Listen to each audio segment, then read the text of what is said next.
విజయనగరం జిల్లా గజపతి నగర నియోజకవర్గ కేంద్రంలో ఉన్న ప్రభుత్వ బాలికల ఉన్నత పాఠశాలలో విద్యార్థులకు సన్న బియ్యం భోజనం పథకాన్ని గురువారం ప్రారంభించారు. ప్రభుత్వం విద్యార్థులకు మెరుగైన భోజనం అందించే విధంగా చర్యలు తీసుకుంటున్నట్లు తెలిపారు. ప్రభుత్వం విద్యకు అధిక ప్రాధాన్యతనిస్తుందని అన్నారు. ప్రభుత్వం ఇచ్చిన హామీలు దశల వారీగా అమలు చేస్తున్నట్లు వారు తెలిపారు. ఈ కార్యక్రమంలో టీడీపీ నాయకులు శ్రీదేవి, గోపాలరాజు, ప్రదీప్ కుమార్, మండల విద్యాశాఖ అధికారి విమలమ్మ పాల్గొన్నారు.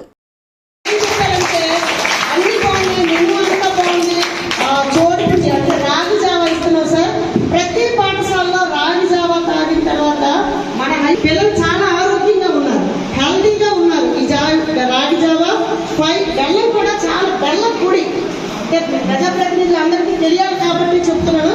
బెల్లం పొడి అన్నమాట. బెల్లాన్ని చక్కగా పొడి చేసి ప్యాక్ చేసి అందించడం అనేది జరుగుతుంది. ఆ బెల్లం పొడి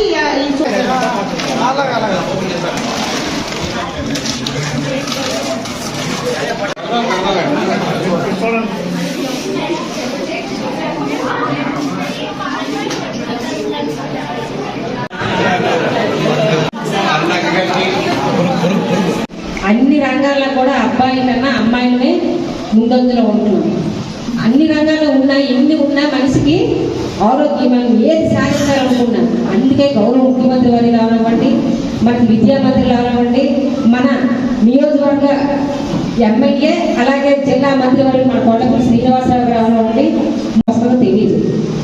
దయచేసి ప్రతి ఒక్కరు కూడా అంటే నేను సాధించలేనేమో, నేను మాట్లాడలేనేమో అనుకుంటారు, కానీ ప్రతి ఒక్కరికి ఒక్కొక్కరికి ఒక్కొక్క టాలెంట్ ఉంటుంది. అంటే కొందరు ఏంటంటే డయాస్ మీద మాట్లాడతారు, వాళ్ళకే ఆ సబ్జెక్టే ఉంటుంది. కొందరు డయాస్ మీద మాట్లాడలేదు. ఇంటర్వ్యూస్కి వెళ్ళేటప్పుడు కొందరు పాపం అక్కడ డయాస్ ఫీలింగ్కి, ఎందుకంటే డయాస్ గురించి విద్యార్థులందరికీ కూడా నా ఆశీస్సులు తెలియజేస్తాను.